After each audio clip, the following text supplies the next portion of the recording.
All right, in this series of videos, I'm going to be talking a little bit about query expressions, and really what we're talking about here is how SQL works in different environments for querying, and again, specifically vector data. So let's begin with a couple concepts here.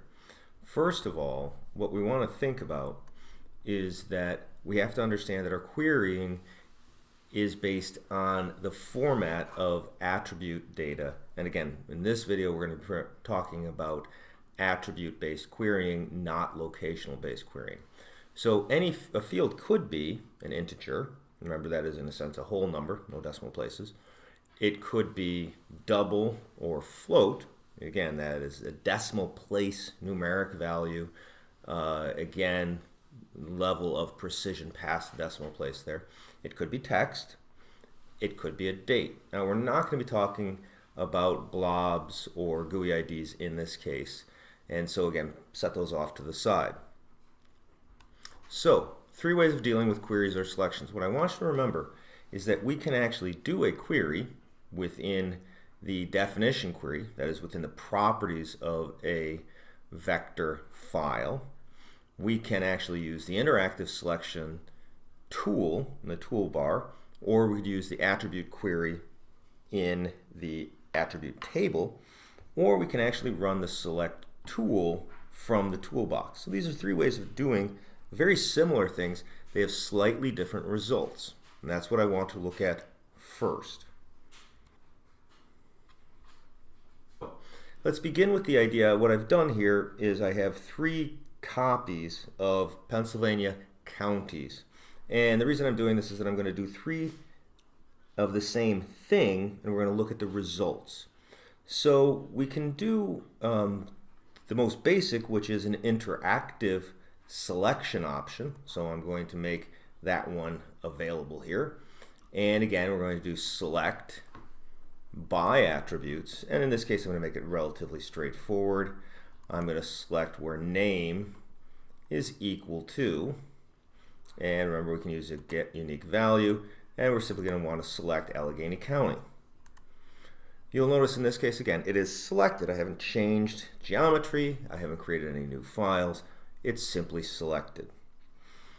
I can add to that. In other words, now I can say name is equal to, I'm going to change this real quick, to Beaver County, and you'll notice in this case it says select from. Okay, I can do that kind of basic. You'll notice up here right now it says create a new selection. Well, what if I wanted to add that to my existing selection? I'm going to do that right here, and in doing that, and name is equal to Beaver. We're going to apply that, and now the second is selected. I'm going to also, you'll notice that I can remove from current selection or select within those that I've already done. But again, what we're doing here is we're simply identifying. Now I'm going to clear this and apply, and okay, and again we're going to clear. We can do the same thing. I'm going to go here and open up the attribute table. Same idea. Select by attribute. Name is equal to, and again we're just going to use Allegheny County. And you'll notice that now 1 appears here, and the same is highlighted. So again, that's a select in an interactive fashion. It's a form of query. It uses SQL. But it simply is identifying those. Okay, so again, I'm going to clear that right now. I'm going to turn off that one. Again, we haven't changed anything there. Now, in this case, we're going to turn on pink. This is what I'm going to use for my definition queries. And again, we're going to go into Properties. And in this case, the Definition Query tab. Use the Query Builder.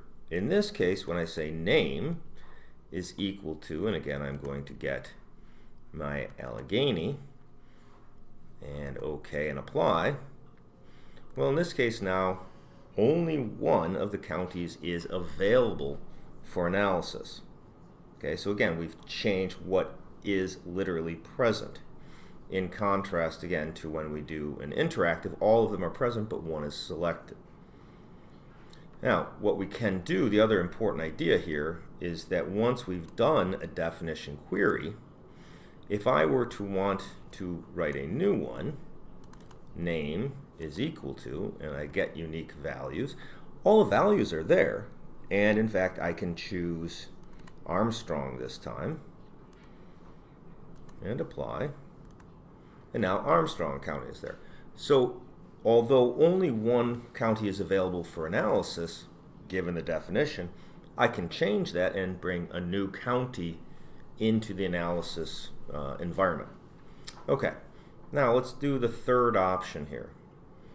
I'm going to select, we're going to use the select tool, and again, we're going to open up our toolbox. This happens to be in our analysis, and we're going to use the extract option. In this case, I'm going to say select, and we're going to choose our select option here.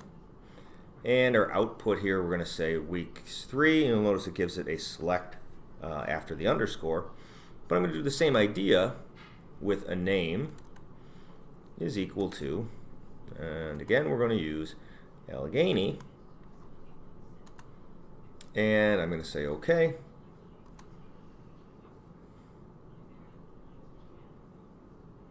It will run for a moment. And again, what is very important here to note is that I just created a new feature class. So the existing, in other words, my PA counties select is still there, but now I have a new feature class. In other words, there's no way in this feature class to add back the counties that I, in a sense, turned off.